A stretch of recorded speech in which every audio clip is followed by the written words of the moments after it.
In section 1.05, we're going to be discussing the pronoun. Pronoun, of course, is the second of the 8 parts of speech, and the definition we memorize is that it takes the place of a noun. And so here, the definition we have is that the pronoun substitutes for the noun.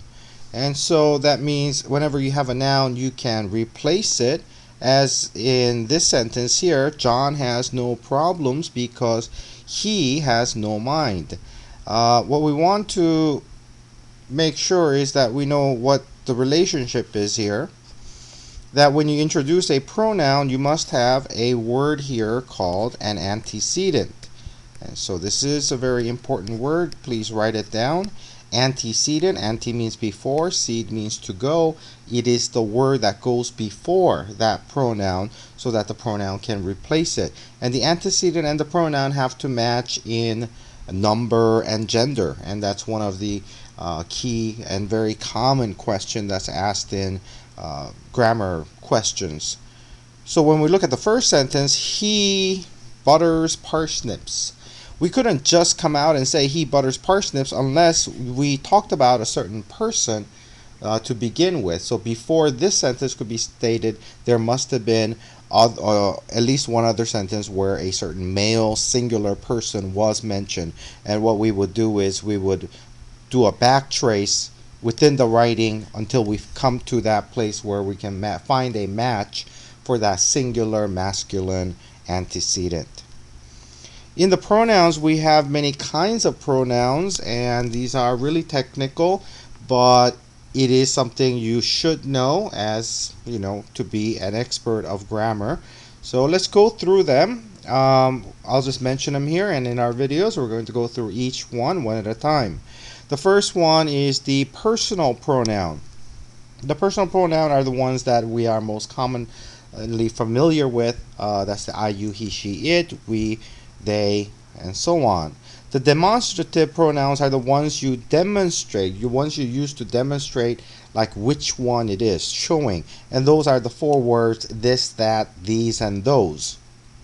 Indefinite pronouns are pronouns like one, someone, anyone, nobody. These words, they don't need an antecedent because in itself we're introducing a new person, but we say that it's indefinite because that someone, somebody, anybody is not referring to any particular person, or we really don't know who that person is.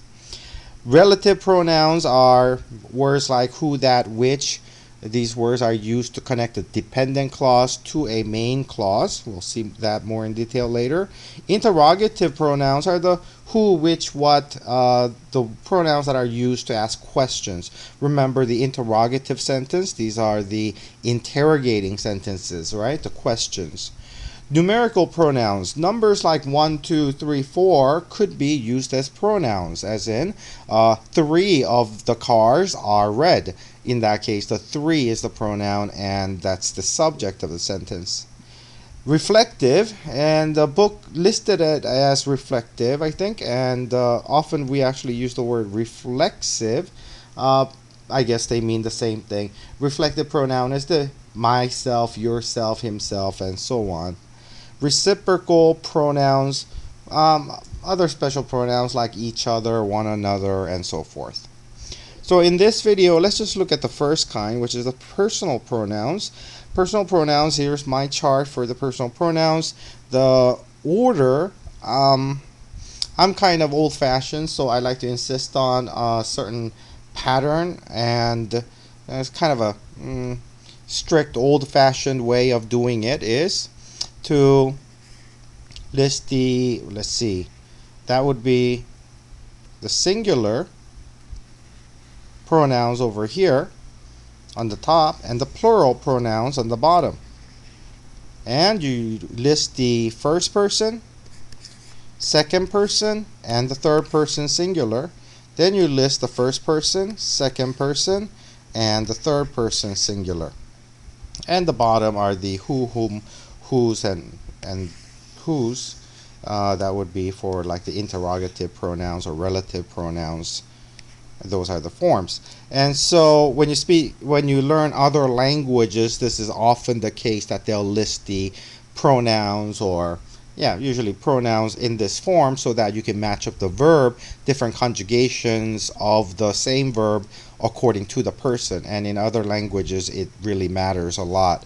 English, not so much. It's only the third person singular that goes through the spelling change on the verbs, right? So first person singular, I, second person singular, you, and that's why the you is listed twice, because there's a second person plural form of the you. In English, we usually don't list it twice, but I like to list it twice just so we can tell the difference there. We know it's a complete list. And the third person, he, she, it. Third person, the plural, is the they. And then we have to consider the cases of the pronouns. The nominative cases of the pronouns are the I, you, he, she, it that we're familiar with. And the me, you, him, that, her, these ones are called the objective pronouns. Alright, so these are the pronouns that you use when you're using it for the object of a sentence or the object of a preposition, or whenever you need that objective case. Like when we're talking about the nouns, we talked about possibility of an appositive to an objective case. Then that appositive needs also to be in the objective case. So when you consider all of those, and if you need a pronoun, you have to use the objective case there. The possessive, my, your, his, her, its, these are your possessive case. And so I'm sure you're familiar with all the forms. You're not going to really have any problem with the forms, but you should learn these words: nominative, objective, possessive. And over here on the right, I have the possessive pronouns. The words mine, yours, his, hers, these are actually pronouns in the possessive form. So this is mine is a pronoun in that case. And then you have the reflexive pronouns: myself, yourself, himself. Only thing I might note here is on the spelling. Yes, this is where there is a difference between the yous, right? The singular you has the reflexive of yourself for one person, but the plural you has yourselves in the plural. And so there is a difference between those two. And another thing to note is, like when you say myself, herself, ourselves, you're tempted to say their selves. That might be, with some people. If you're just going by patterns, a child's mind works that way. It formulates the patterns and then makes the rules for himself. And they are tempted to say their selves.